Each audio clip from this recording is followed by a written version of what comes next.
Hi everyone. We want to talk about today's topic is Shida's night market, and it's very controversial, but I think it's a cultural and legal issue that actually can go really deep into our discussion.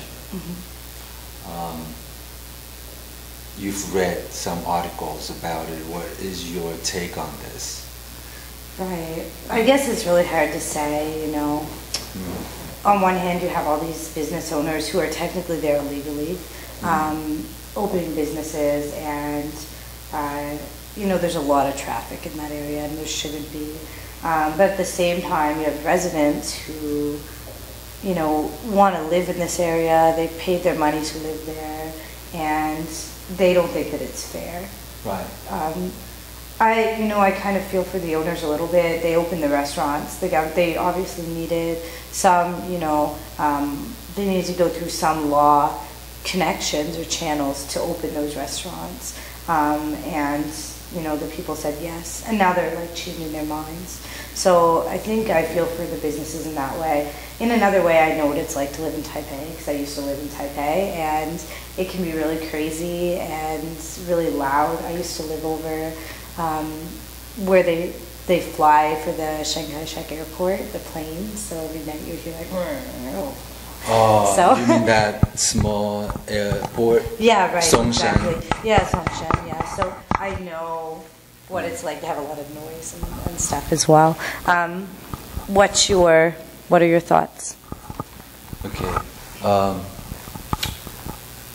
I have a little bit of empathy, and at the same time feeling a little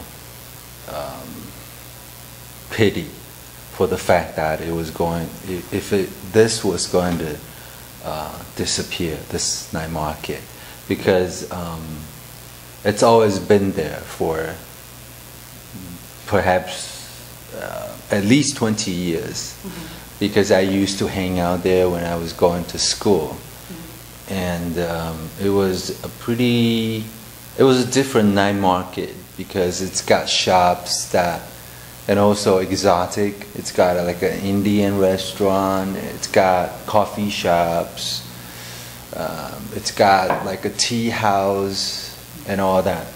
So the Taipei city government wants to basically execute the law, the regulations. And in that respect, I think it's good that they want to somehow impose this, but at the same time, there are other night markets throughout Taiwan that also have violated the fact that you need like a 6 meter or 8 meter wide streets in order to open up like a restaurants and shops, because they've got residents that had filed complaints. So I think last year in September they've given them notice. Okay, so I was thinking deliberately on whether we can find a compromise between the two sides. Yeah, I mean, and those people knew where they were moving when they moved there. Do you know what I mean? Maybe some of them were there for a long time, but maybe some of them were there for a long time, but they knew that they were moving into the night market. It's not like they weren't aware that they were moving into a night market, you know what I mean? It's just such a shame, because, you know, Shilin Night Market is kind of going out as well, and that's like one of the most popular night markets in Taiwan. It is one of the biggest night markets in the world, and Shida Night Market has such a like special feeling to it, and especially with those different types of restaurants and stuff like that. So I don't know what the compromise would be, though. Maybe closing earlier. I'm not sure if that would be a good compromise, but they're saying like, oh, there's always garbage left out or stuff like that. Maybe they can put more garbage cans. There's a real lack of garbage cans in Taiwan. I don't know what that's about, but. Well, that's also a good point, because it's really the government's responsibility to make everyone or every shops maintain the sanitation. And it's also the shop's responsibilities to keep the customers quiet. So the only compromise I thought is perhaps giving them an opportunity, or in the Taipei City Council can maybe alter a little bit of the regulations for the already existing shops, and maybe they can put out, you know, please be quiet type of signs, you know, and see if the shop owners can take this responsibility to make it a better place instead of, you know, just evacuating them. Yeah. I mean, it's an easy thing to do, just to say, okay, you're not legal. But at the same time, we have so many illegal things going on that we don't crack down on. So this sort of is a little unfair. So I'm not sure whether they want to take it to the extreme. I know you know friends that also own shops there. What is their feelings about this? Well, I haven't talked to the specific person who owns the shop yet about that issue, because I just saw this today in the paper. But I would imagine his feeling, I mean, he's out there protesting along with the other shop owners, and I imagine his feeling is somewhat of, you know, he's had these businesses for a long time there, and, you know, why now? Why all of a sudden? It's just, you know, we need to evacuate, or everybody needs to leave the shops now. Especially, you know, when there's, I mean, I give the example of like Yonghe Day Market.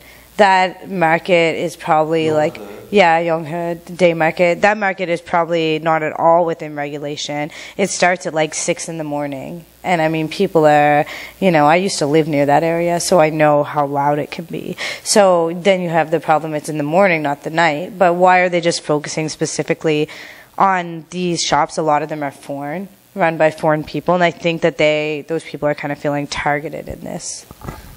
I'm pretty sure there are like, you know, like old things and traditional things that are actually valuable that we need to actually keep going. Especially Taiwan doesn't really have a long history. Do you get what I mean? I mean, Shida night market could be some type of a historic or symbolic of the night market culture. And my personal take on this would be the government making compromises and promising the residents, and also the shop owners making compromises, making the visitors quiet, and perhaps they actually set more garbage cans. We don't have garbage cans everywhere, so it's also the city's responsibility to do that. So we have like 30 seconds. You have anything to say?